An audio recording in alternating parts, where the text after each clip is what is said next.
c'est aussi un mouvement qui bouscule les codes des luttes traditionnelles que nous connaissons. Aussi, un mouvement inédit, nous avons décidé de faire une soirée inédite. À CRHA, on a choisi de faire une soirée différente, originale. On vous propose de construire ensemble un récit participatif autour du mouvement des Gilets jaunes. Un récit actuel, un récit factuel, un récit projectif aussi.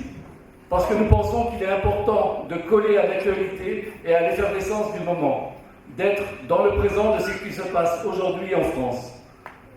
Car oui, le mouvement de contestation sociale des Gilets jaunes existe. On peut le critiquer, on peut le mépriser, on peut le revendiquer, l'adorer, l'aduler ou le vénérer. Mais en aucun cas, on ne peut l'ignorer. Il est là et il est bien là. Mais il n'est pas le seul.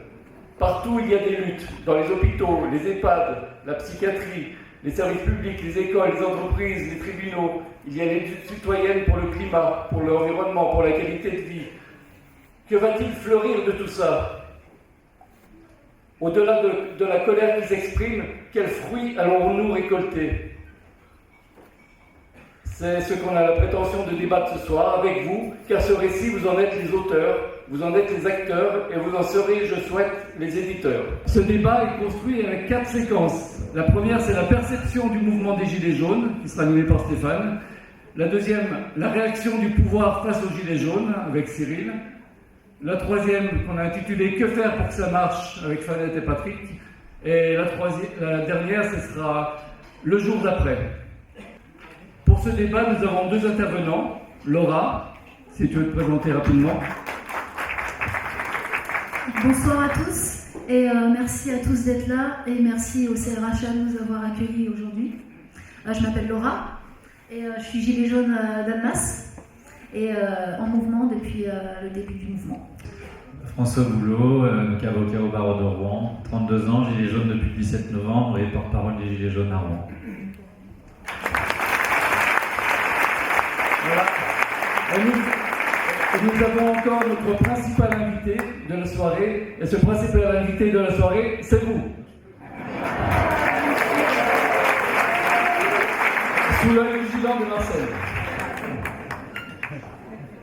Et donc c'est vous, et je passe la parole à Stéphane. On est là, même si mal pour le droit, on est là. On est là.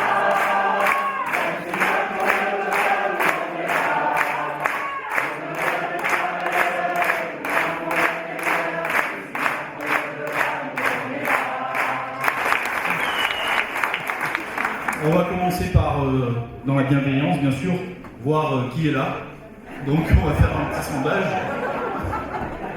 Je vois qu'il y a pas mal de jeunes, mais moi j'aimerais savoir, j'aimerais que vous leviez la main, que vous manifestiez, quels sont les gens qui sont allés sur un rond-point ou qui ont participé à une action menée par les Gilets jaunes.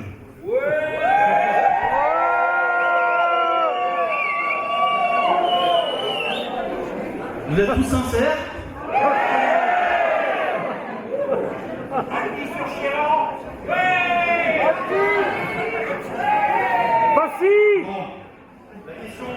La question qu'on peut se poser, et là je vais faire appel à la tribune, c'est à un moment, qu'est-ce qui fait qu'à un moment donné, les gens décident de protester, et quel est un petit peu, on va revenir un petit peu sur le contexte économique et politique, je dirais le terreau de cette amorce de révolte. Beaucoup d'entre nous dormaient plus ou moins, dont moi.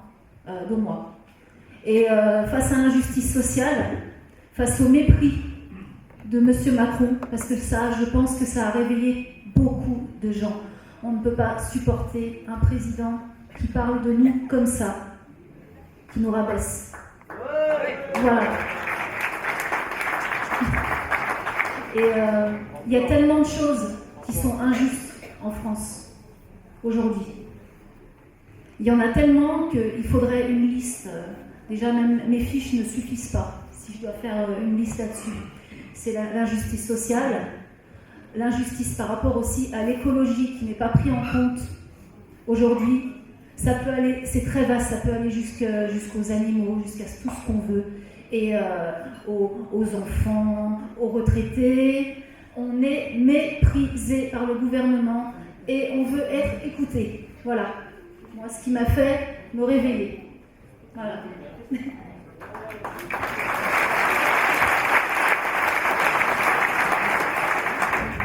Moi, je vais commencer par le plus dur. J'ai voté oui en 2005 au traité sur l'Union européenne. Attendez, c'est pas fini. J'ai voté Sarkozy en 2007.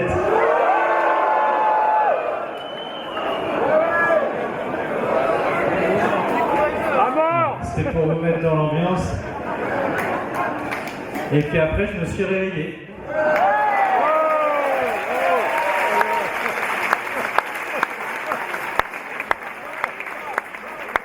C'est sur Sud Radio qu'ils avaient réussi à m'extirper le fait que j'avais voté Sarkozy en 2007. Alors ils étaient tout contents, etc.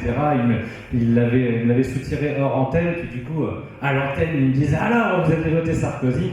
Et j'ai dit « Bah oui, effectivement, j'étais dans le coma politique. » Je voyais notamment dans ma pratique professionnelle que la colère, elle était immense, qu'elle grondait, qu'elle était sourde, mais qu'elle était bien là. Si on faisait une analyse un peu sérieuse des élections présidentielles, on voyait qu'en 2012, le vote de rupture, d'opposition, peu importe le bon vote de colère ou le mauvais vote de colère, en gros il était à 30% si on additionnait Mélenchon et Marine Le Pen. Et puis en 2017, il est quasiment à 50%. Il est majoritaire en fait, le vote de rupture. Et il y a des gens qui ont voté pour le Nouveau Monde sans comprendre que c'était le pire de l'ancien.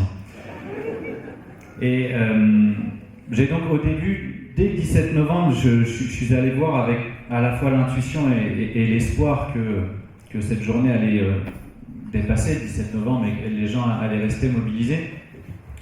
Au tout début, j'étais dans la logique, moi, de la convergence, et donc on était, nous, le barreau, en train d'essayer de voir comment se mobiliser pour contrer la réforme de la justice, et donc j'ai tenté de convaincre mon barreau de mettre le gilet jaune par-dessus la robe, pour au moins symboliquement montrer tout de suite que c'était un mouvement qui allait dépasser simplement ce qui nous était présenté dans les médias comme les gueux, analphabètes, etc., etc.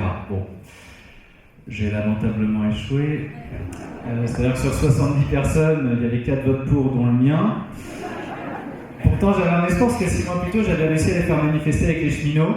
Donc, voilà, je nourrissais un espoir, mais qui malheureusement ne s'est pas concrétisé. Et puis, il fallait quand même que moi, en tant que citoyen, il fallait que je sois sur les ronds-points. Il fallait que j'y sois. C'est là que ça se passait, c'est là que j'avais l'impression d'être dans le vrai. Et effectivement, Moi, il y a vraiment eu un moment, le lundi, donc c'était le 19 novembre, et je suis arrivé donc, sur le rond-point. Je parlais à 2-3 personnes qui me prenaient plus ou moins soit pour un journaliste, soit pour un membre des RG. Et puis ils me disent « Oh, il y a une dame là, elle a ramené à manger pour tout le monde, elle a ramené du pain, etc. » Enfin, et je voyais dans leurs yeux en fait qu'ils étaient hyper émus, et ça m'a aussi beaucoup touché. Et en fait, c'est la première chose qu'on a ressentie, c'est on retrouvait la fraternité en fait sur les ronds-points. Et dès le 19 novembre, pour moi, la révolution elle était déjà faite dans les esprits. La référence était déjà 1789, et l'idée c'était déjà, on vient de récupérer la fraternité, et maintenant on va aller chercher la liberté et l'égalité. Et donc, je pense, c'est clair.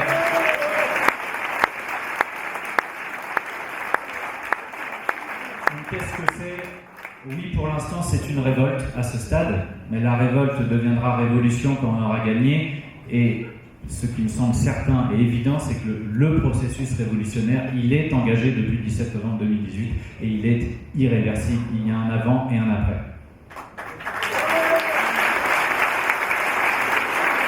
Merci François. Et à un moment donné, peut-être qu'il faut mettre des mots sur les choses. Je veux dire, cette révolte, elle vient pas de nulle part. Je veux dire, ça fait 30 ans qu'on nous fait croire que la réussite individuelle, que la compétition, que la concurrence, ça va être gagnant-gagnant, que tout le monde va gagner à ce petit jeu-là. Et puis, finalement, on voit que petit à petit, les années passent et qu'il y a des perdants dans cette affaire-là. Et les perdants ne viennent pas à leur secours, au contraire. On leur dit que s'ils perdent, c'est qu'ils ne sont pas malins, qu'ils ne sont pas dégourdis, que c'est de leur faute. Donc ça fait effectivement ça. Par rapport à ce que dit Laura, c'est le mépris qui vient s'ajouter là-dessus, quoi.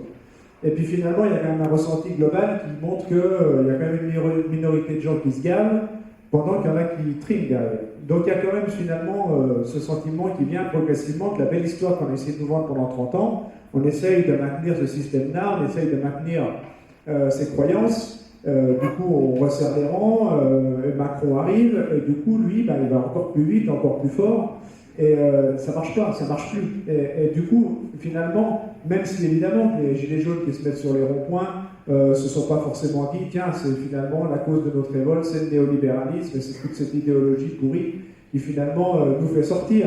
Et à ce moment-là, quand on sent ce sentiment d'injustice, il faut peu de choses. Alors effectivement, là, ça sort sur une taxe sur le gasoil.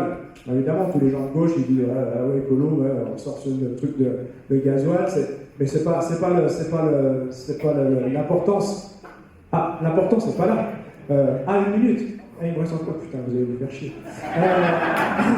Non, mais l'importance c'est pas la cause, c'est le ras-le-bol qui fait qu'à un moment donné, il faut sortir et il faut qu'il y ait cette goutte d'eau qui fasse sortir les gens. Mais le constat qu'on a fait, c'est que finalement, cette histoire de départ, il y en a qui n'ont encore pas compris ça aujourd'hui. J'entendais encore dans des discours politiques que encore les gilets jaunes étaient des rétrogrades, qu'ils n'avaient rien compris à l'écologie et qu'ils étaient encore sur la taxe du gasoil. Mais il faut quand même rester sacrément en dehors du mouvement. Et j'entends encore des altermondialistes et des écolos dire ça. Tu dis putain, mais oh, ouvrez les oreilles, allez voir ce qui se passe. C'est que nous, avec François, quand on passe sur les ronds-points, mais que 3 semaines après le début du mouvement, on n'entend parler que de questions sociales, que de questions de partage des richesses, que d'impôts sur la fortune, que de questions de constitution, se savoir qui prend le pouvoir par comment, le RIC, le truc comme ça, et on est passé carrément, et la taxe sur le gasoil, c'en est terminé. Donc voilà, je pense qu'il faut mettre des mots sur les choses, et c'est une révolte contre le néolibéralisme, et tant mieux, on est en train d'en finir, ça a accéléré sa fin.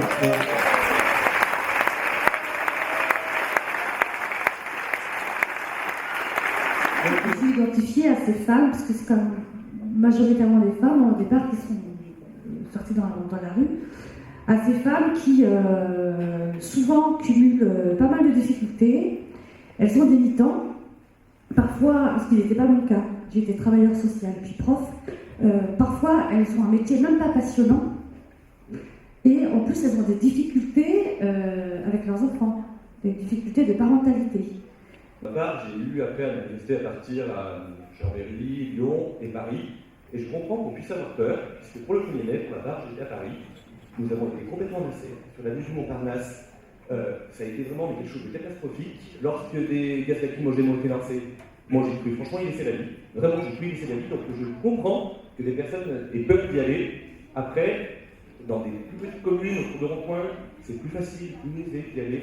Donc je pense qu'on peut aussi trouver notre place où que ce soit. Voilà, merci. Les Gilets jaunes, qui est très gênant pour le gouvernement. Et je suis très content qu'il y ait ce mouvement, parce que franchement, ça fait un moment, je me dis, mais quand est-ce que ça va bouger? C'est pas possible, on s'en prenait plein la gueule. Les privatisations, là ça continue, etc. Voilà.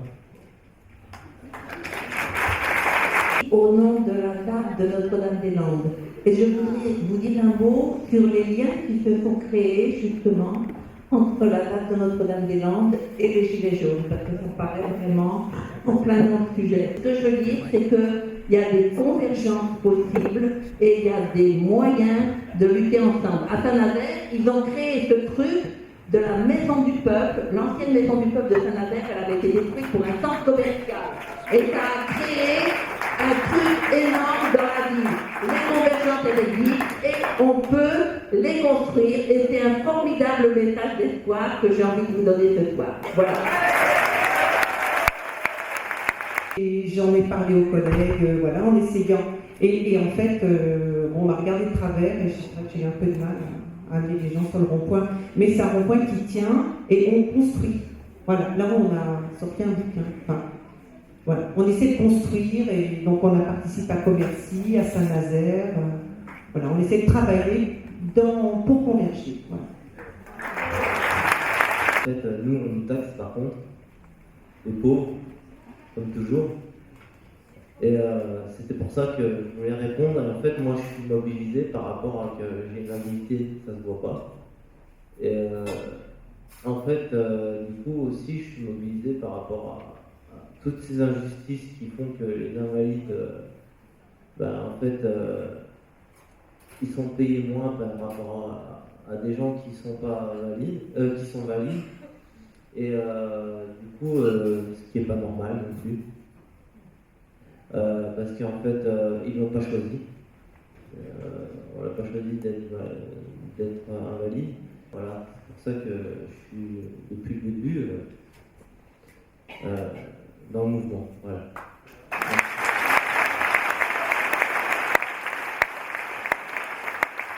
Et donc je remercie grandement le travail de Gilles et de François Ruffin, parce que c'est grâce à ce film en fait que ça m'a fait un peu prendre conscience de certaines réalités que j'avais pas vraiment en tête. Voilà, j'ai beaucoup écouté France Inter, France Culture, et voilà, je me rassure, c'est terminé. Je vais recommencer. Le conflit était quand même raide au début, il faut quand même le dire, c'est-à-dire que entre les... moi j'ai ma première approche sur un rond-point, je m'arrête, du coup je vois un couple qui m'a marqué parce que c'était des gens qui avaient relevé la tête, qu'on n'avait jamais vu dans les manifs Annecy et tout comme ça, je me dis ouf, super, c'est super. Et après tu vas à la bagnole et il y a un mec qui est avec un gilet jaune qui te tombe dessus, qui te dit ouais, t'as pas mis ton gilet jaune, tu sais, c'est aussi pour toi qu'on se bat et tout comme ça. Donc tu dis bon, d'accord. Pour quelqu'un qui manifeste depuis 25 ans, tu dis bon, on se leur donner la leçon par des gens qui ne sont jamais sortis. Donc il faut le dire aussi, ça. On a la perception de beaucoup. Et voilà, et c'est vrai que voilà, le clivage entre les syndicats et les gens qui sont engagés sur les mêmes causes depuis très longtemps, et c'est encore marqué. C'est dommage, mais c'est vrai qu'on est parti sur une mauvaise base avec aussi des directions centrales syndicales qui ont mal vu les choses au début. Et on va faire un petit point sur les revendications actuelles et puis peut-être aussi essayer de comprendre tous ensemble avec François, Laura, comment on est passé de ces revendications purement matérielles au départ à des revendications qui sont franchement moi je vais planer quoi. Je vais essayer d'aller assez vite. Bon, les revendications en fait, évidemment au départ ça part de la taxe sur le carburant, mais déjà dès le 17 novembre on est déjà sur la répartition des richesses, et puis 15 jours plus tard on est sur le référendum d'initiative citoyenne quoi, globalement. Donc je ne vais pas répéter ce que j'ai répété 15 fois sur les plateaux de télévision ou à chaque fois, mais on ne prend toujours pas vos revendications. Alors j'étais là machinalement, c'est le fait que la politique sert les intérêts de 99% de la population, non plus seulement des 1% les plus riches. Bon, et puis le référendum d'initiative citoyenne. Et puis j'ai essayé de mettre une liste de revendications par catégorie socio-professionnelle pour que tout le monde se sente concerné, parce que évidemment le but est que tout le monde se sente concerné, les handicapés, les retraités, les salariés, les petits patrons, etc. etc. Ce qui m'a intéressé moi tout de suite, c'est j'ai vu les médias donc essayer d'enfermer le mouvement tout de suite sur les pauvres, les modestes, les gueux, analphabètes, etc. Bon. En réalité, la seule manière de comprendre que le soutien dès le départ il était à 75% dans le mouvement, il n'y a pas 75% de pauvres qui vivent avec moins de 1 000 € par mois, il y en a 9 millions.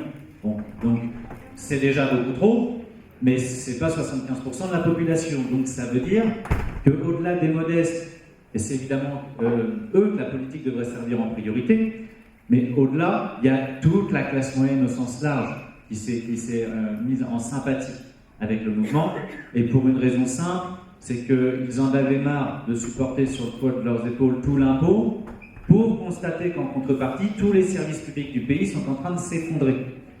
Et c'est ça véritablement qu'il faut mettre à l'agenda, parce que moi, mes amis, votent Macron Fillon, ils disent ouais, il y a trop d'impôts, il y a trop d'impôts. Mais c'est pas le sujet en fait. La question c'est soit on paye moins d'impôts et on n'a pas de service public, soit on paye des impôts et on a des services publics. Mais là, on paye toujours plus d'impôts pour toujours moins de services publics. Donc il y a un problème. Et de manière économique, ça ne s'explique pas, parce que tous les ans, on a de la croissance, certes pas forcément très grande, mais elle est là. À côté de ça, le service public qui s'effondre et on nous explique qu'on est toujours en déficit. Bon, il y a évidemment un problème, et je termine juste pour dire que le mouvement a dépassé le clivage droite-gauche, et donc c'est très important. Il a fédéré les salariés et les petits patrons, les artisans, les commerçants et les petits patrons. Et il faut surtout garder ça, allier tous ces gens-là ensemble, parce qu'en fait c'est le peuple contre l'oligarchie. C'est ça le sujet aujourd'hui.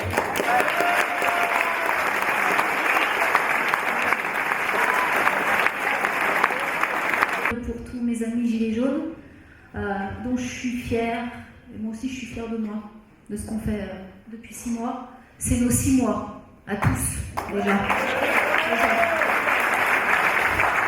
Alors, pourquoi est-ce qu'on est passé à râler sur la hausse des carburants, en premier, comme dit monsieur qui s'est exprimé avant, à vouloir la démission de monsieur Macron? Pourquoi? Pourquoi tout le monde veut absolument que ce gouvernement se barre? Excusez-moi du terme, mais c'est ce qu'on ressent. Pourquoi? Alors j'ai pris des notes, parce que moi je ne suis pas politicienne, alors du coup j'ai pris mes petites notes. Il se passe que le gouvernement vend la France et c'est bien. Alors les barrages, les autoroutes, les forêts, maintenant ils essayent de vendre les aéroports, l'aéroport de Paris. On voit que En Marche est financé par Monsanto pour sa campagne européenne. Il touche aux acquis sociaux, les lois par ordonnance, la privatisation. Il prend la France pour une start-up. Il ne veut pas arrêter le glyphosate. Il dit qu'il va l'arrêter, mais ça c'est sa poudre de perlimpinpin, hein, parce qu'on va attendre longtemps. Ils ne mettent pas en place les nouvelles énergies, donc les éoliennes, l'énergie hydraulique. Ils disent qu'on a besoin du nucléaire, mais si on ne commence pas à faire les nouvelles énergies, on peut attendre longtemps. Il touche aux retraites, il enlève des postes de fonctionnaires, la baisse des APL, la théorie du ruissellement. Hein, c'est nous, hein, on fait du ruissellement, il monte le ruissellement. Voilà. Et on en vient en fait à Notre-Dame de Paris, cet événement qui est très triste, mais on voit que là, tous les oligarques donnent de la thune. Là, ils en trouvent. Ils trouvent de l'argent, 1 milliard d'euros. Et pourquoi on ne trouve pas 1 milliard d'euros pour les pauvres? Hein? Pourquoi? Voilà. Donc, je ne vais pas tout citer ce que j'ai mis, mais on en vient à la répression lors des manifestations. On est sortis. Voilà, après. Alors ça, c'est la partie après. Donc, je citerai juste la phrase d'hier de notre très cher Jupiter. La démocratie, ça ne se joue pas le samedi après-midi. Eh bien si. Aujourd'hui, on l'a joué.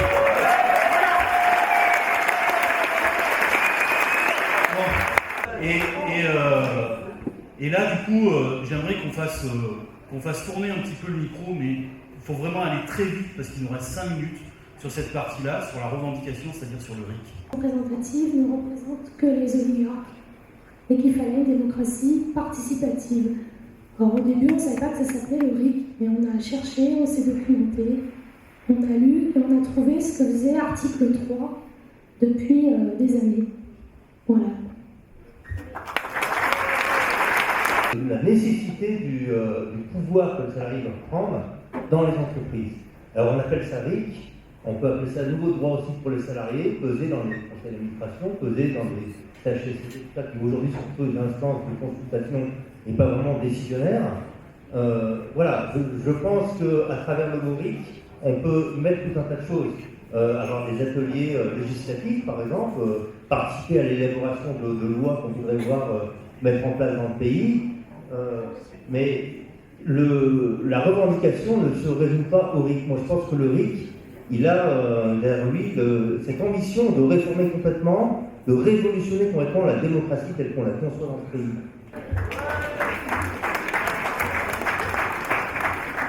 Heureusement que le pouvoir républicain est capable d'être à l'écoute quand des gens se lèvent. Dans sa grande mansuétude, il organise un grand débat.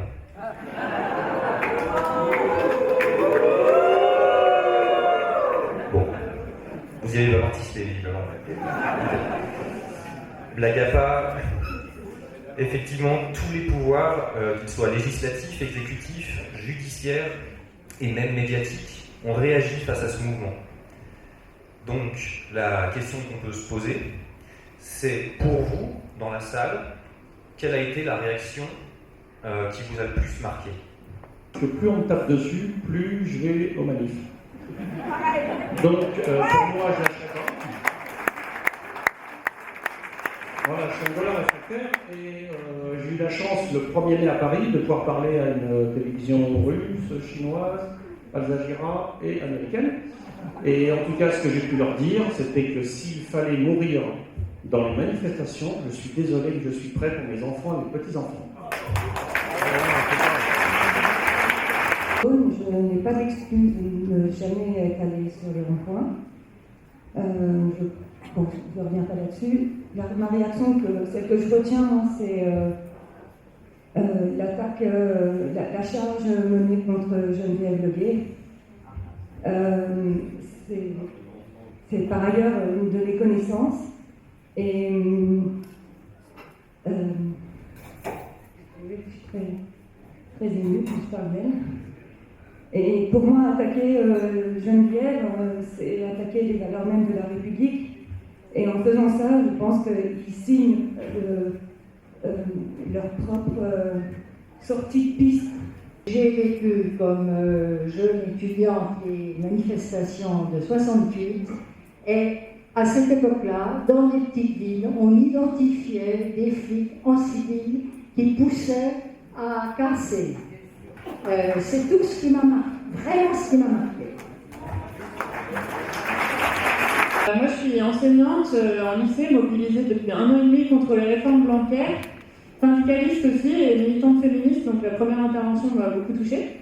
Et le truc qui m'a le plus marqué dans la réaction du pouvoir, c'est les 150 gamins de Mantes-la-Jolie mis à terre pendant 2 heures, juste parce que voilà, c'est dans l'air du temps et qu'il faut réprimer toutes les manifestations, les gilets jaunes, les gamins, tout le monde. J'ai beaucoup de sympathie pour ce mouvement, c'est juste aussi un problème de timing. Quand on manifeste la semaine, quand on est en grève et tout, le samedi c'est pas évident.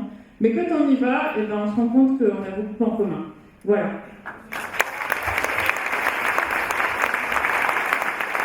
Avec nous, donc Patrice Philippe qui prendra la parole demain au plateau, qui a été lui-même marqué dans son corps, comme vous pouvez le voir. Donc je vais lui passer la parole pour savoir comment ça s'est passé pour lui. Bonsoir.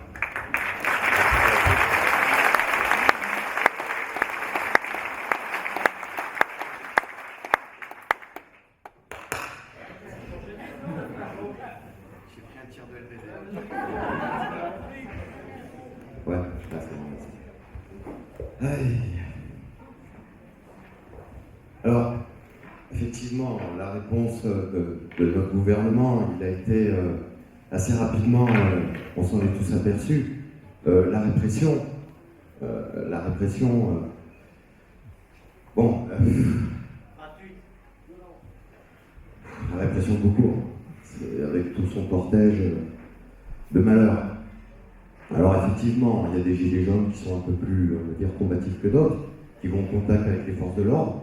Il faut le dire, il faut resituer les choses. Ils ont raison. Alors, ça peut justifier, ça peut faire leur jeu, justifier le fait qu'ils aient des LBD, des grenades, des trucs comme ça. Mais il y a une notion de gradualité qui n'est absolument pas en fait respectée. On a aussi des forces engagées comme la BAC, qui n'a pas pour mission, en fait, de faire du maintien de l'ordre, et qui le fait d'ailleurs très mal. Sans plus d'éthique que ça, en fait. Alors, je voudrais revenir aussi un peu en arrière, parce qu'il faut, en parlant de la BAC, il faut bien se dire que quand même les lascars sont en train de se faire la main dans nos quartiers populaires depuis plusieurs dizaines d'années, en fait.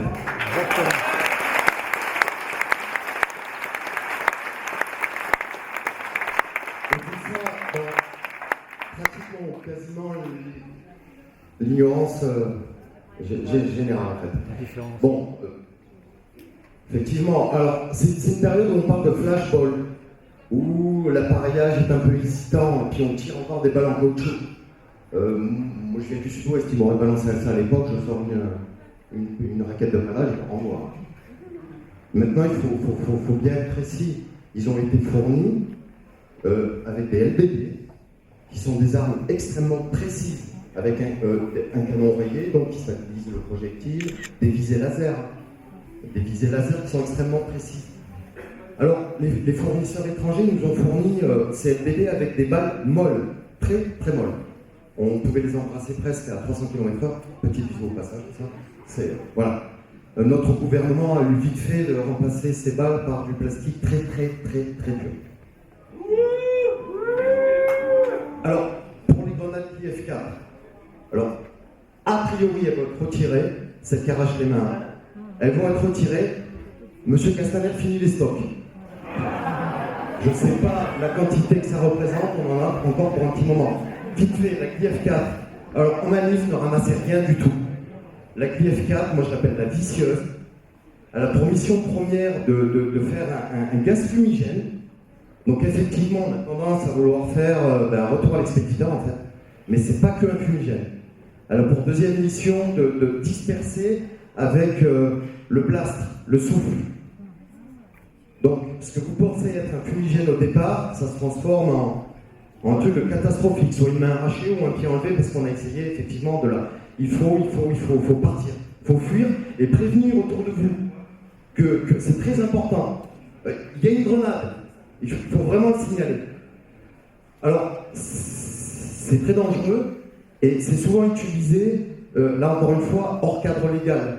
C'est-à-dire, c'est jeté par-dessus les épaules du collègue, ça vous arrive en pleine tête. C'est utilisé souvent hors cadre légal. Alors, le LBD, je ne vous en parle même pas, j'en suis la preuve vivante. Normalement, on ne doit pas prendre de projectiles dans les têtes ni les testicules parce que c'est arrivé, il y a une ablation des testicules. 23 bornes, 5 mains arrachées, et je ne vous parle pas de tout le cortège de blessés. Alors il y a cette volonté de faire peur, de vous faire peur. Alors là, pour le coup, je participe au truc. Alors, il y a un petit Gaulois là-bas. Alors, ils m'ont fait flipper. Je suis retourné faire une flicothérapie. Je devais être encore présent. Alors, j'y suis retourné avec la peur d'un gamin de 5 ans. Forcément. Mais j'y retourne. Je m'y force. Je ne peux pas accepter, comme vous tous, je pense, qu'on ne m'autorise pas à manifester et à être libre avec des armes et une forme de répression. Donc, j'y retourne.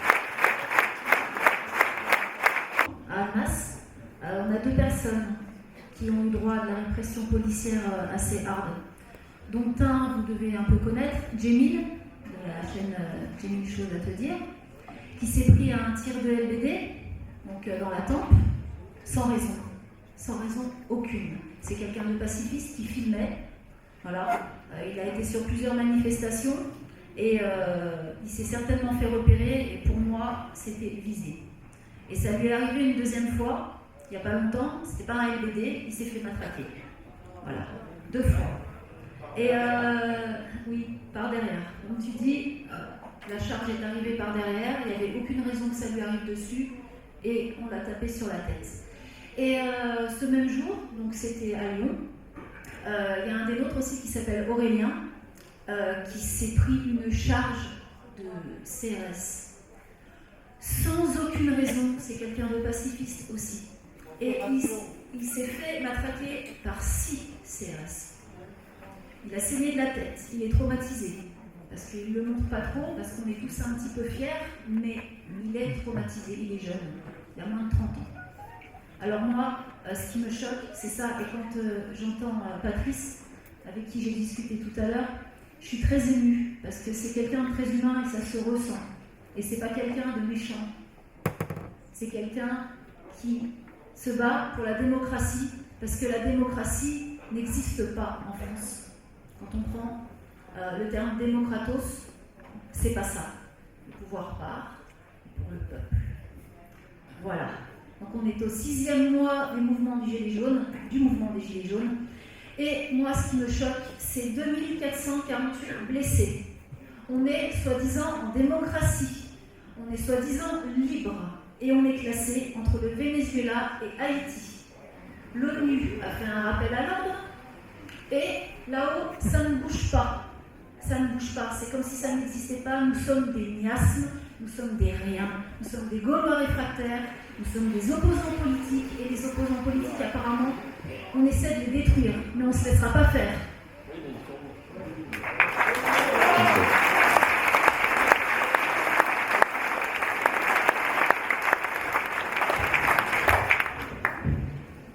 Ce qu'on fait, c'est qu'aujourd'hui, dans notre pays, on redoute d'aller manifester par peur de perdre un œil. Au pays des droits de l'homme, ça pose quand même de grandes questions et on a évidemment une répression policière et judiciaire sans précédent. En 6 mois, on a un certain nombre de digues démocratiques qui ont sauté. On a fait inédit, été sermonné par le Conseil de l'Europe, le Parlement européen, Amnesty International et même l'ONU. Et les médias nous expliquent que c'est un complot du Venezuela et de la France insoumise. En fait, ils ne veulent pas voir. Et la citation qui me venait à l'esprit immédiatement, c'était Charles Péguy qui disait « Il faut toujours dire ce que l'on voit, mais surtout, et c'est plus difficile, il faut toujours voir ce que l'on voit. » Et ils ne veulent pas voir. Et c'est ce qui m'a fait penser que j'ai vu chez les Gilets jaunes plus d'unanimité en chacun d'eux que je n'en verrai jamais dans leurs yeux, parce qu'ils ne veulent pas voir la réalité en face, la souffrance des gens, la misère sociale et la souffrance physique qui a été subie dans leur chair par beaucoup trop de manifestants qui simplement essayaient de faire valoir leurs droits. Dans les faits, moi j'ai eu des témoignages nombreux sur ce qui s'est passé en manifestation, en garde à vue, notamment un témoignage qui m'avait bouleversé parce que j'avais affaire à un gilet jaune de KR, c'est près d'Évreux. Franchement, c'était une des têtes dures du mouvement, enfin, il était motivé comme jamais. Il a fait le garde à vue de 24 heures, il n'a pas eu le droit de fumer, de boire, de manger. Et à l'issue de la garde à vue, l'un des policiers lui a dit « Bon bah, t'as compris mon bonhomme, pour toi les gilets jaunes c'est terminé, et estime-toi heureux parce que t'aurais pu perdre un œil comme ton ami Jérôme. » Alors, je veux juste dézoomer un peu pour expliquer, faire une analyse avec un peu de recul en fait sur ce sujet-là parce que c'est extrêmement grave. Il faut qu'on prenne conscience qu'on a un moment critique. En fait, ce qu'on subit, c'est ce que j'ai réalisé, c'est l'idéologie néolibérale. Alors moi, j'aime pas ce mot-là parce que mes amis qui ont voté Macron, ils savent pas ce que c'est. Et dans néolibéral, il y a libéral, et donc on se dit que la liberté, c'est quand même vachement mieux que la prison. Le problème, c'est qu'ils ne comprennent pas. Donc moi, je préfère l'appeler la dictature des ultra-riches. C'est-à-dire que quand il y a des règles, c'est dans leur intérêt, et quand il n'y en a pas, libre-échange, c'est aussi dans leur intérêt. Et ce qu'il faut comprendre, c'est qu'en fait, dans la mesure où il n'y a plus de consentement majoritaire à cette idéologie, le pouvoir qui en est l'incarnation ne tient plus que par la force, aujourd'hui, que par la contrainte. Si bien ce qu'il faut avoir à l'esprit, c'est que l'avenir qui s'offre à nous, c'est soit le totalitarisme, soit le processus révolutionnaire. Mais on va, dans tous les cas, polariser sur une position. Et moi, je préfère évidemment la révolution. Oui.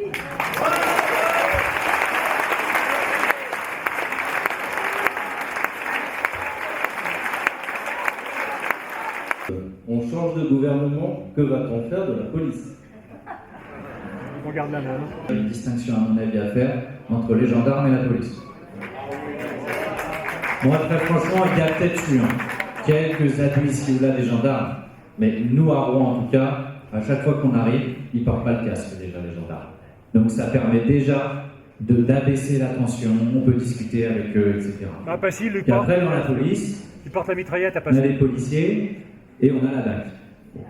Comment dirais-je? En respectant les limites démocratiques, l'état de droit, mais la BAC, on n'en veut plus, quoi. Dans la rue, c'est pas possible. Les cow-boys qui tirent partout. C'est des voyous! Ça, c'est pas possible. Ce sont des voyous. C'est clair. C'est clair. Mais maintenant, je crois que vraiment, moi j'essaie de mettre à la place des policiers, je pense franchement que comme dans le mouvement, il y a une infime minorité de casseurs, il y a aussi une minorité de policiers qui commettent des abus absolument sidérants, et une autre partie qui n'est pas du tout solidaire des cow-boys, mais qui se fait prendre, il y a une pression énorme de la hiérarchie, ils sont pris en otage, c'est pour ça qu'on a un record déjà de nombre de suicides dans la police depuis le début de l'année, ces gens-là sont bloqués en fait, et ils sont pris dans un étau. Et donc, le jour où on prendra le pouvoir, je pense qu'il faut que les cow-boys là, qui se seront lâchés, il faut bien qu'il y ait avoir conscience que ça va être la purge parce qu'ils vont se faire dénoncer par tous leurs petits copains qui n'attendront que ça. Moi, j'en suis absolument persuadé. C'est le pouvoir qui donne les ordres, c'est le pouvoir qui prend en otage les gens, et donc ne tombons pas, si on veut vraiment faire la révolution, dans le match des jaunes contre les bleus. Parce que pour ceux qui sont là-haut, c'est un match de foot. Hein. C'est les deux qui se battent entre eux. Donc il peut y avoir autant de morts d'un côté comme de l'autre, ils en ont strictement rien à faire. Donc ne tombons pas dans ce piège-là surtout. Le pouvoir est censé être un contre-pouvoir, les médias. Les médias, demain nous avons quelqu'un qui sera aussi au plateau, un journaliste. Vous avez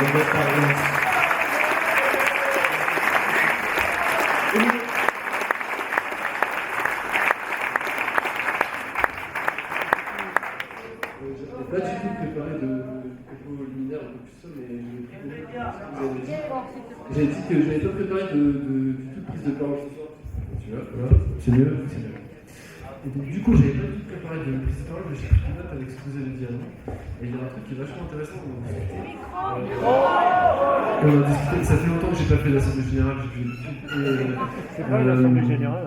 Il y a vraiment un phénomène qui est intéressant sociologiquement, c'est qu'en fait, j'ai l'impression qu'il y a des gens qui ont fait des ronds-points mais qui n'ont pas fait de manifestations. Il y a des gilets jaunes qui ont fait des manifestations mais qui n'ont pas forcément fait de ronds-points. Et en fait, on a deux sociologies différentes presque sur ce mouvement. Ça, c'est juste comme ça, une remarque. Et du coup, il y a deux analyses différentes. Chose qui peut-être n'a pas été vue sur les ronds-points, mais clairement, nous, on a vu à la fin du mois de novembre, mais ça c'est assez rapidement passé, on a vu l'extrême droite tenter une espèce de sortie, son grand soir, etc. Ça fait longtemps qu'elle le préparait, qu'elle le fantasmait, etc. C'est complètement planté, elle est arrivée à visage découvert face aux flics, ça a duré 2 manifs et on les a plus jamais revus. Mais il y a des choses qu'on ne voyait pas sur les ronds-points. Enfin, il y a deux sociologies différentes en fait. C'est comme si c'est le même mouvement, mais il s'exprime de deux manières différentes. Alors, juste, voilà. Et on parle souvent dans cette salle de 1789, mais en fait, je filme un peu parce que j'ai fait une année d'histoire, mais après, si on regarde les révolutions en France, en fait, on dit les révolutions. Il n'y a pas eu une révolution en France. Il y en a eu plein en fait. Ça a duré. On parle même du siècle des révolutions. Il y a eu 1789, 1815, 1830, 1848, la Commune de Paris en 1870, et il y en a certains qui considèrent la libération de Paris en 1945 comme une forme de révolution, en 68 aussi, etc. Les 36, exact. Ça commence à en faire beaucoup. Et là où c'est vachement intéressant, c'est que, je trouve, ce qu'on observe avec le mouvement des Gilets jaunes, c'est ce qu'a observé Marx en 1948 à Paris, justement, puisqu'il n'avait pas le droit d'être en Allemagne, c'est la prise de conscience de classe. Et c'est exactement ce que vous décrivez depuis tout à l'heure, en fait.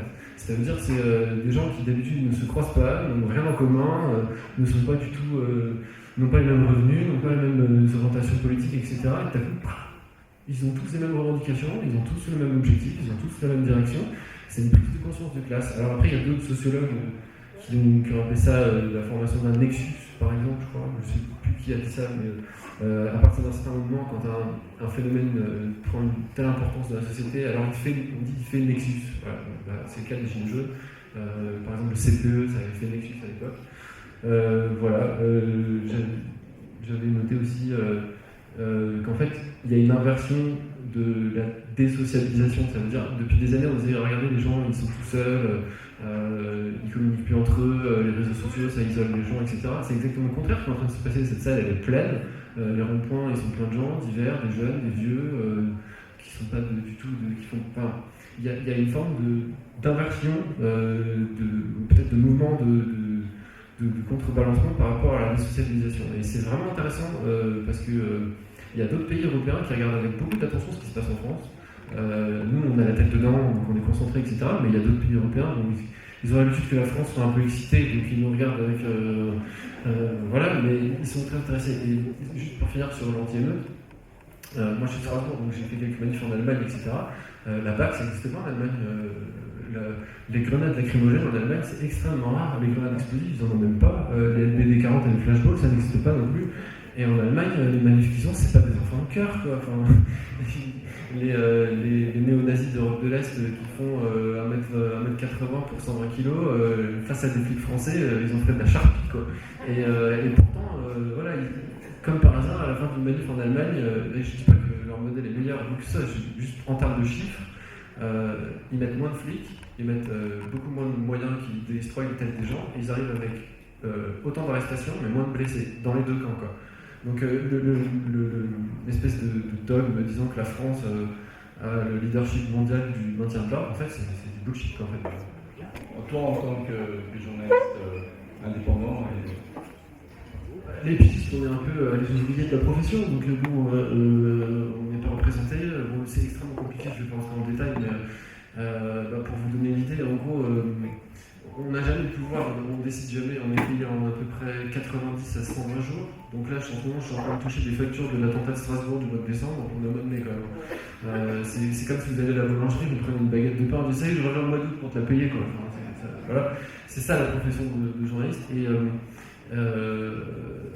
on se retrouve dans la situation où quand on n'a pas le pouvoir, bah, on se fait marcher dessus, mais quand on l'a, on peut surfacturer BFM TV en leur demandant 1500 € la minute, par exemple. Parce qu'ils sont obligés ils ont besoin de l'image, etc. Et non, la profession de journaliste est en pleine mutation. Je pense que dans 3 ans, ça aura vraiment beaucoup changé. Il y a une espèce de vieille classe, une vieille caste qui est en train de partir, qui est sur le départ, qui a des privilèges qui n'existent plus pour le reste de la profession. Il y a une énorme masse de nouveaux journalistes, photographes, caméramans, radio, écrits, etc., qui n'ont pas la carte de presse, qui ne sont pas reconnus comme journalistes. Et pourtant, c'est eux qui fournissent la principale des images. 80% des images que vous voyez à la télé, sur BFM, sur France 2, sur tous les journaux de télé, en fait, elles viennent de gens qui n'ont pas la carte de presse. Il faut comprendre ça quand même. Enfin, la carte de presse n'a jamais été obligatoire en France pour définir la profession de journaliste. En plus, ça a été rappelé à la police, c'est dans la loi, ça leur a été rappelé par une note interne en 2017, ça leur a été rappelé en 2018, et ils font semblant de ne pas comprendre. Ils font semblant, t'as pas de carte de presse, t'es pas journaliste. Donc voilà, 10% des blessés du mouvement des Gilets jaunes. Je suis pas sûr qu'il y ait 10% de journalistes dans le mouvement des Gilets jaunes. Donc en fait, les journalistes sont surreprésentés dans les blessés, quoi. Ce qui veut bien dire que les flics nous visent, en fait. Je pense que tout le monde l'a remarqué, quoi. Et voilà, juste sur les Gilets jaunes, je pourrais pas tirer conclusion parce que le mouvement n'est pas terminé, sinon il n'y aurait pas autant de gens dans cette salle. Mais donc on verra si ça va s'améliorer ou pas. Mais clairement, c'est la première fois en 10 ans, donc j'ai quand même connu Sarkozy, Hollande, en tant que président, Macron. Je n'avais jamais vu une telle violence contre les journalistes. Après, donc, c'est contre à peu près tous les gens qui manifestent. Donc on est au milieu du bordel, on s'en prend plein la gueule aussi. Les Gilets jaunes ont aussi été les manifestants qui ont pris le plus cher sur la dernière décennie, quoi. Mais le changement, ça c'est un dernier point, mais je suis désolé, je rebondis en même temps, mais avec l'affaire Benalla, ils ont décapité toute la tête de la préfecture de police de Paris. Et ça, il faut comprendre que ça a vraiment foutu le bordel dans leur organisation. Mais avec l'affaire Benalla, des gens qui ont pris des risques avec l'affaire Benalla ont été décapités, quoi. Ils ont été dégagés. Donc toute la tête de la préfecture de police de Paris a été changée. Et si on regarde sur les 6 derniers mois, depuis le début du mouvement des Gilets jaunes, ils n'arrêtent pas de changer leur méthode d'action. Ils font des choses qu'ils ont fait le 1er mai, qu'ils n'avaient jamais fait. Et ils avaient commencé à tester sur les 3 derniers actes, etc. Ils sont en train de changer leur méthode d'approche du maintien de l'ordre parce qu'ils considèrent que leur ancienne méthode ne fonctionne pas. C'est encore pire que ça, c'est que les anciennes personnes qui étaient à la direction de ce maintien de l'ordre ne sont plus là, en fait. Elles ont été changées. Donc on a des policiers qui essaient de nouvelles méthodes, avec tout le risque que ça peut prendre. Ils vont au contact alors qu'ils ne le faisaient pas avant. Et voilà. Ok. Merci Gaspard.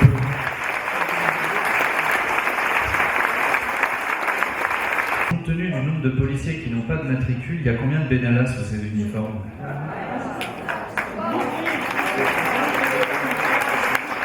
La question elle a mérité d'être posée parce qu'on sait qu'en Macronie, un proche collaborateur du président peut s'habiller comme un policier et aller frapper des manifestants. Donc ce serait bien que demain, quand même, les policiers y mettent tous leur matricule et on peut se poser légitimement la question quand ils ne le font pas. Sur les médias, j'ai 2 choses très rapidement. La première, c'est que au moins le mouvement aura permis d'ouvrir les yeux à plein de gens sur la propagande médiatique. Certes, les sondages jusqu'alors, ils disaient déjà que les gens ne croyaient pas trop dans les médias, mais il y en a beaucoup qui disaient « ouais, non, mais ils cherchent le buzz, etc. » Non, maintenant, ils ont compris que les médias, ils sont là pour protéger le pouvoir en place. Et ça, c'est quand même un saut qualitatif assez important. Et sur l'analyse, il y a évidemment, structurellement, évidemment, on connaît un peu le CNR, le fait que 90% des médias sont détenus par 9 milliardaires, ça pose évidemment cette question. Mais ensuite, je pense qu'il y a vraiment un aspect fondamental, c'est l'aspect sociologique. C'est qu'en fait, dans les médias, vous avez évidemment ceux qui décident des lignes éditoriales, et donc pas les journalistes de terrain, mais qui font partie de la classe moyenne supérieure, qui donc vivent dans le confort, sont les gagnants des règles du jeu, et donc ne veulent absolument pas perdre leurs privilèges, et c'est eux qui ont la carte de presse, évidemment. Ils ne veulent pas perdre leurs privilèges, donc ils s'appliquent à discréditer dès qu'ils peuvent, et c'est ce qu'ils ont fait depuis le début du mouvement, là tel fait homophobe, là tel fait antisémite. Et ce qu'il faut comprendre, c'est que c'est la fracture qui traverse l'ensemble de la société aujourd'hui, entre les 75%, c'est-à-dire les modestes et la classe moyenne, et les 25%, la classe bourgeoise, la classe moyenne supérieure. Il va juste falloir leur expliquer que Macron, il poursuit les intérêts des 1%, donc vous êtes 24% de cocus, messieurs, mesdames et messieurs. Merci. Merci François.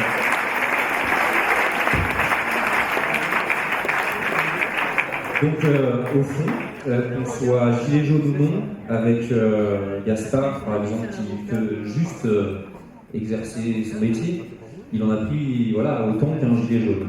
L'objectif maintenant, c'est de savoir comment arriver à lutter ensemble. Donc pour la suite, je vais passer la parole à Fanette.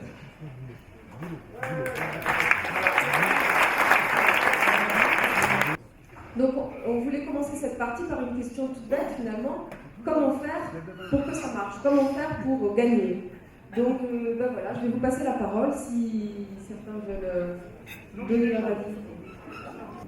C'est le président le plus mal élu de la 5e République. 12% des voix, il a eu. Et avec 12%, il y a la majorité parce qu'il y a des règles. Alors, est-ce que c'est véritablement un pouvoir fort? Il nous faut qu'on reprenne notre souveraineté. On ne nous la donnera pas. Il faudra aller la chercher nous-mêmes. Avec la structurance juridique. Si on veut que ça s'arrête, c'est simple. Vous venez tous nous rejoindre. Ne nous regardez pas, rejoignez-nous, c'est vrai. Vous êtes chez vous tranquillement devant votre télé. Vous regardez BFM TV, vous regardez la une, ça c'est pas grave. Mais venez avec nous sur les ronds-points, venez dans les manifs. Et le jour où vous serez tous avec nous, ça s'arrêtera, on aura gagné. Alors pour l'instant, si on perd, excusez-moi, j'en vexé beaucoup, c'est de votre faute. Finalement, tout ce que tu dis, c'est qu'il faut converger, qu'il faut être tous ensemble, mais on sait qu'il y a une certaine méfiance, je ne sais pas si le terme vous convient, entre certains gilets jaunes, certains corps intermédiaires, les organismes syndicales. Les gilets jaunes, ou qu'on ne soit pas gilets jaunes, on est tous des consommateurs. Aujourd'hui, on est gouverné dans une société par une société de consommation et de finance, et que simplement en changeant de comportement de consommation, on a un pouvoir monstrueux. Par ailleurs, je représente un groupe qui développe une monnaie locale complémentaire citoyenne. On veut se battre contre la finance, créons nos propres monnaies, notre propre banque. On ne sait pas ce que c'est, on en doute. Informez-vous, ce qu'a dit ce monsieur-là, c'est très important. Je ne suis pas gilet jaune, je n'ai pas été sur les ronds-points, ça fait 25 ans que j'agis dans l'éducation, dans l'énergie, dans la finance.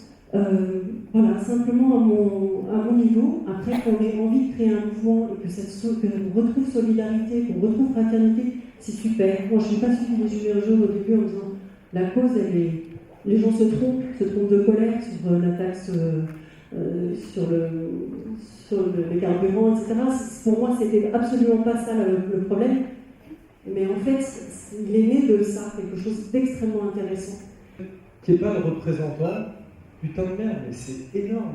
Enfin, que justement, on mette en question ça, qu'on laisse travailler cette idée-là, qu'on continue à se mobiliser là où on est, dans nos lieux de vie, de passage, de travail, de tout ça. Donc la question était pour qu'on réussisse. Pour moi, alors moi j'entendais le monsieur là-bas dire oui, mais vous êtes chez vous, vous restez chez vous pendant que certains sont au rond-point. Moi, ça fait depuis le 17 novembre que j'ai commencé. Et je trouve que ce qu'il y avait de plus beau, c'est la force intérieure qu'on avait en chacun de nous, qui faisait que peut-être il y a une dame à un moment, elle a dit je ne sais pas pourquoi j'y ai été, j'ai pas de problème financier. C'est une autre force qui était là, où on a senti que depuis 10 ans, on se posait la question mais pourquoi rien ne bouge, chacun peut-être pour des raisons différentes.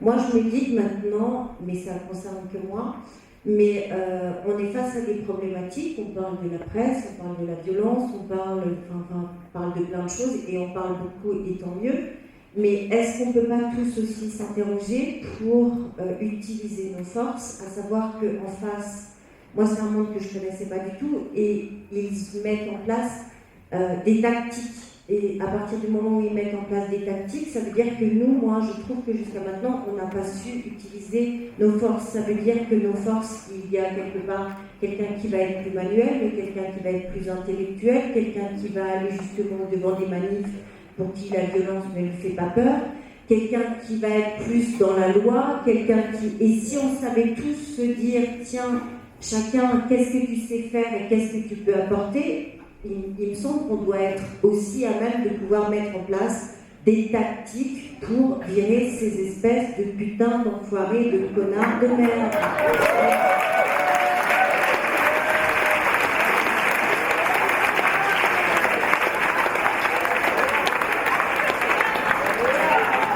Mais il faut qu'aujourd'hui on s'organise.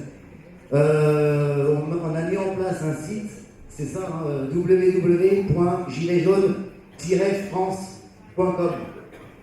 Dessus, il y a plein. .com ou .fr .fr, désolé. L'erreur est humaine. Les outils, en fait, vous allez pouvoir vous enregistrer, vous identifier dans ce site et on va pouvoir faire un travail tous ensemble. Ça veut dire tous ensemble, c'est la personne, je veux dire, il n'y a pas de corporation, il n'y a pas d'éthique. On va s'organiser parce que la révolution est en marche. Moi je vous le dis, c'est sûr qu'elle est en marche. Avoir le nom qu'il y a aujourd'hui là, c'est sympa de voir, ça fait chaud au cœur. Aujourd'hui est un peu une faiblesse où on peut porter préjudice justement au mouvement. Est-ce que certains veulent réagir là-dessus ou pas du tout? Il faut aussi apprendre à se former, à connaître et à apprendre comment eux ils marchent. Parce que, il y a une citation, je ne sais plus, mais de dire que connais ton ennemi et tu pourras le battre. Pour l'instant, si on reste avec nos moyens en bas de l'échelle et qu'on ne comprend pas comment ça marche là-haut, on n'y arrivera pas à les battre. C'est en connaissant et en sachant du coup les points faibles qu'on arrivera à créer quelque chose qui marche. Parce que là, sinon, ça va continuer en mode vous êtes des fourmis, on s'en fout. Et vraiment, pour que ça reste, par exemple, par l'Assemblée des assemblées, c'est quelque chose qui est très horizontal. Et on le sent, moi j'ai l'impression que les ronds-points, ça se transforme un peu et qu'il y a énormément d'énergie qui se déplace, par exemple, sur des listes très participatives. Alors vous, c'est un débat qu'on a sur Lyon Centre. Certains qui se revendiquent donc, du mouvement anarcho-libertaire disent « nous, on continue à fonctionner sans chef ». Et d'autres, j'en fais partie, disent bah, « c'est un petit peu dans la nature humaine, il nous faut quand même des... » Alors on n'aime pas les termes, mais pas chef de file, parce que chef dans chef de file, mais des gens qui vont fédérer, ce sont à la limite des gens qu'on va désigner parce qu'on aura trouvé par leurs actions, par leurs paroles, c'est nous qui allons les chercher. Voilà, et ça arrive sur la ville de Lyon. Je voulais rebondir sur aussi autre chose, je déborde de la question, je reviens plutôt à la question précédente. Quelle solution apporter? Nous, on a une humble initiative qui est celle de proposer des débats citoyens, des débats publics à la population lyonnaise. Au niveau de comment est-ce qu'on peut y arriver, moi je pense, humblement, que dans notre nature humaine profonde, qu'on soit gilet jaune ou pas, on ressent au fond de nous que le gouvernement qu'on a est malsain. Et toutes ces personnes qui ressentent que ce gouvernement est malsain, on a tous des différences, que ce soit de parti à politique ou d'un parti précis, peu importe, d'un syndicat. Et que si on ressent ça au plus profond de nous-mêmes, à un moment, il va falloir qu'on avance ensemble, en mettant de côté ce qui ne nous plaît pas chez l'autre. Parce qu'il y aura toujours quelque chose qui ne nous plaira pas chez l'autre. Il faudra se concentrer vers le but. Le but, c'est que ce gouvernement dégage. Et à un moment, alors j'ai pas la solution, hein, parce que personne ne l'a exactement. T'en as deux. C'est que à un moment, si on se retrouve dans un endroit, dans une manifestation, qu'il y ait des syndicats, qu'il y ait un parti à côté, on connaît des gens qui sont d'un parti, non, moi j'aime pas ce parti, je veux pas marcher avec lui, et ben non, à un moment, il faut se concentrer, le reste, on le met de côté, on s'en fout, on avance. Voilà.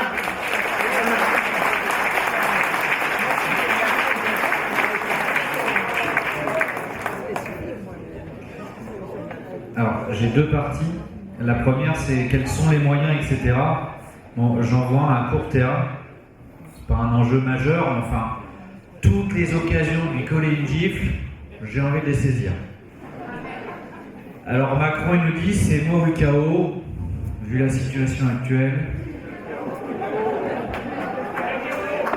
Alors moi je dis, c'est tout sauf Macron, mais il faut aller voter. Et pour dire, voyez le score que j'ai fait, etc., il sait très bien qu'il va y avoir une abstention massive, que donc ceux qui se mobilisent, c'est son électorat, c'est-à-dire les retraités et les classes moyennes supérieures, donc il a beau jeu d'en faire un test. Et comme en plus il s'est personnellement engagé, ce qu'on n'avait encore jamais vu sous la Ve République, si on pouvait essayer d'aller voter pour qu'il fasse le score le plus faible possible, moi je préfère lui coller cette petite baffe. Voilà. C'est pas un enjeu majeur, mais faisons-le. Alors ensuite, comment avancer à moyen terme? Ce qu'il faut effectivement, c'est il y a plein de choses hyper intéressantes et pertinentes qui ont été dites, et effectivement, il faut amener les gens à rejoindre le mouvement, à amplifier au maximum pour créer des espaces de discussion, de dialogue et faire monter le niveau de conscience politique.